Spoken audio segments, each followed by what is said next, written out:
Hello दोस्तों, आज हम बनाएंगे प्याज का पराठा। तो प्याज का पराठा के लिए मैंने एक आलू को बॉईल करके लिया था। वो मैश कर लेती हूँ। मैश करके इसमें 1 चम्मच के अनुसार से हम चिली फ्लेक्स लिया था, ये डाल लेते हैं। और 1 चम्मच के अनुसार से ओरिगेनो, ये भी डाल लेते हैं। और फिर मैंने यहाँ पर लिया है पनीर, जो पनीर को मैश करके ले लिया है, ये भी इसमें डाल लेती हूँ।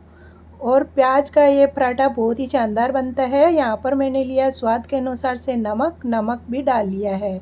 और अभी देख सकते हैं एक बड़ा प्याज कट करके ले लिया है, पतली पतली स्लाइस में कट किया था मैंने। अभी उसी तरीके से करेंगे तो ये एकदम खुला खुला पतला पतला स्लाइस में एक एक हो जाएगा।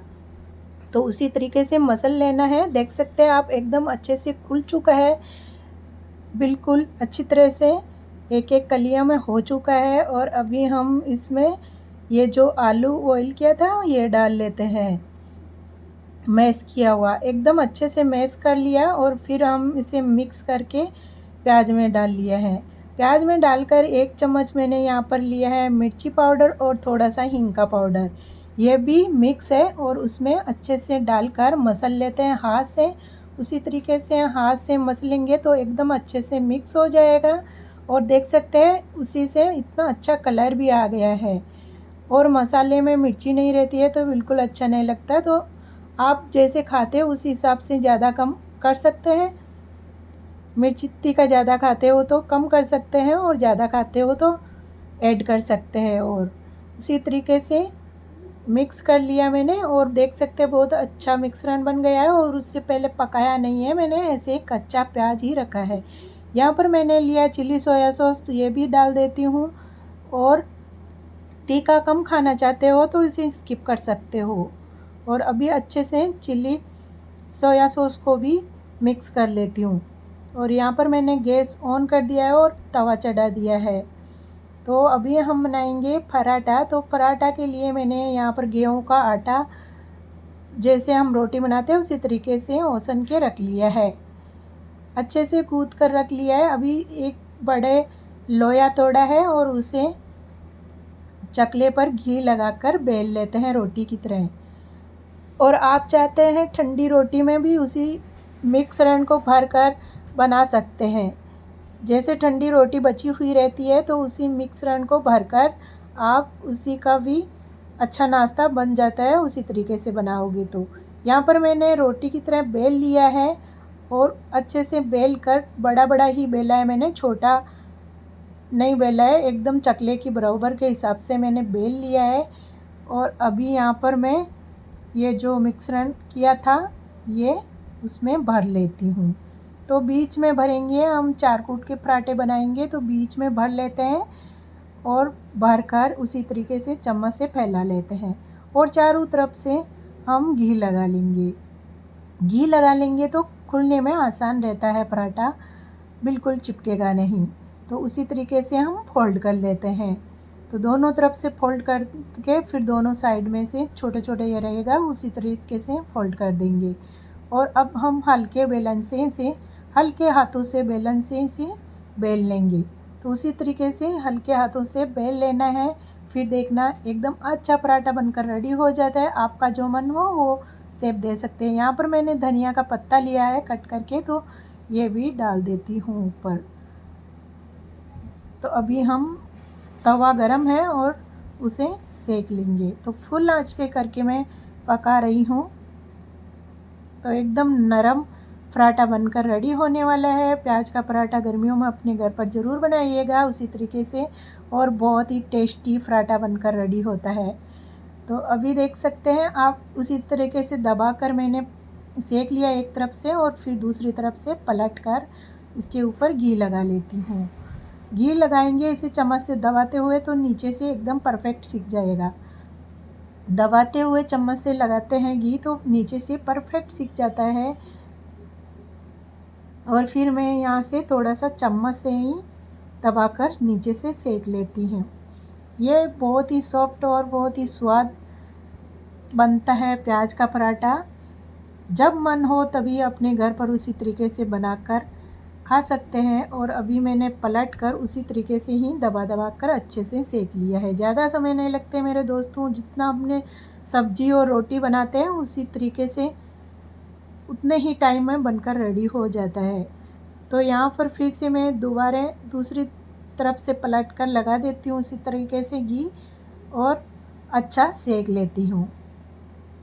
तो ये दोनों तरफ से बराबर सिक जाएगा तभी हम उसे उतार लेंगे और दूसरा पराठा दूसरी तरीके से बनाकर रेडी करेंगे।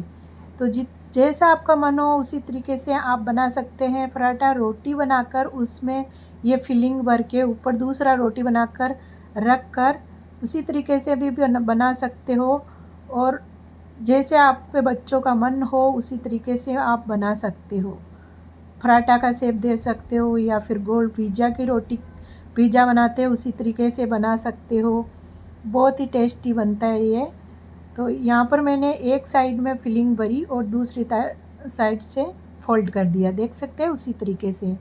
और फिर मैंने थोड़ा थोड़ा हाथ से दबा कर थोड़ा हल्के हाथों से बेलन को उसी तरीके से हल्के हाथों से घी लगाकर बेलन से इसे बेल लेंगे। तो उसी तरीके से मैंने 3 कूट का शेप दे दिया है, देख सकते हैं। उसे फिर से फोल्ड कर लिया है और हल्के हाथों से बेलन से बेल लेंगे।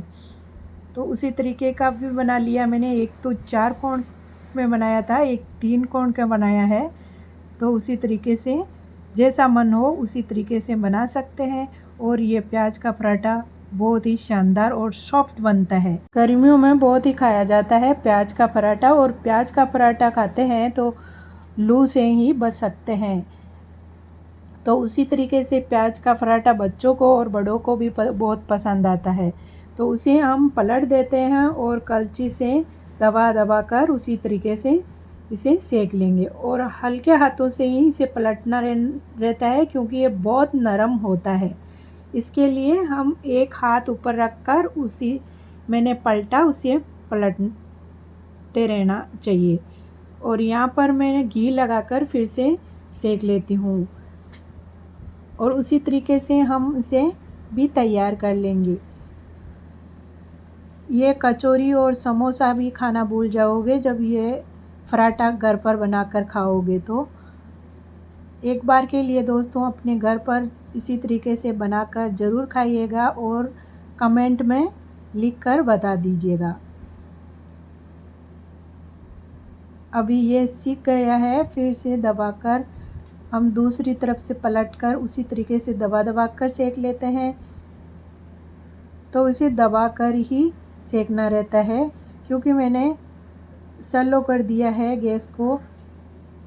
और फिर से मैं पलट देती हूँ। क्या फुल रहता है तो पलटते समय हाथ को टच हो जाता है तवा, तो थोड़ा मीडियम आंच पे कर देना चाहिए गैस को और फिर पलट लेना चाहिए। तो देख सकते हैं दोस्तों बहुत ही अच्छा और सॉफ्ट बनता है। तो उसी तरीके से बनाते हैं तो बहुत ही सॉफ्ट बनता है। और प्याज का पराठा ये बनाकर रख लिया है मैंने, दूसरा भी उसी तरीके से बना लिया है। एक तरफ फिलिंग भर के दूसरी तरफ से फोल्ड कर दिया है। ये मैंने तीसरा पराठा उसी तरीके का बनाया है। जैसा आपका मन हो उसी तरीके से आप पराठा बनाकर तैयार कर सकते हैं। मैंने यहाँ पर 3 शेप दिया है पराठा को, तो आप उसी तरीके से बना सकते हैं या मैं पहले बनाया उसी तरीके से बना सकते हैं। ये भी बहुत अच्छा पराठा बनकर रेडी होता है। अभी हम उसे इसी तरीके से दबा कर सेक लेंगे क्योंकि मैंने 3 शेप का पराठा बनाकर बताया है आप लोगों को दोस्तों।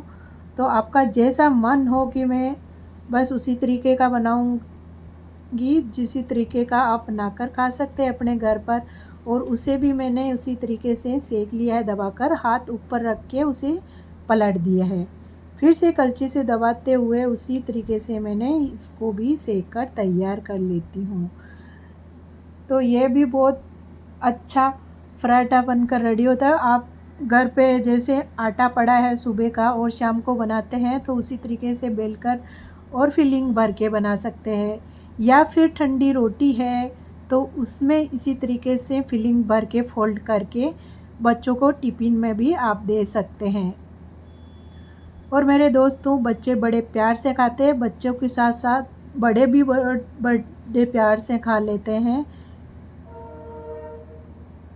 उसी तरीके से बनाओगे तो। और दही या फिर सॉस, या फिर आप चाहे तो हरा धनिया की चटनी भी उसके साथ में बनाकर दे सकते हैं।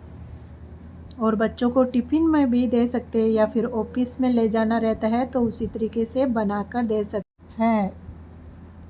और ये एकदम क्रिस्पी करना रहता है तो स्लो गैस पे पकाइएगा, और एकदम नरम करना रहता है तो फुल गैस में पकाइएगा। और फिर बहुत ही टेस्टी बनकर रेडी होने वाले हैं आपके भी पराठे। टिप्स बाय टिप्स फॉलो करोगे तो उसी तरीके से ही बनेगा। और यहाँ पर मैंने कट करके बता देती हूँ। दोस्तों अच्छा लगता है तो लाइक शेयर सब्सक्राइब ज़रूर कर देना, और ज़्यादा से ज़्यादा शेयर भी कर देना। अभी देख सकते हैं उसी तरीके से कट करके अपने छोटे बच्चे तो दे सकते हैं, और बहुत ही अच्छे पराठे बनकर रेडी होएगा।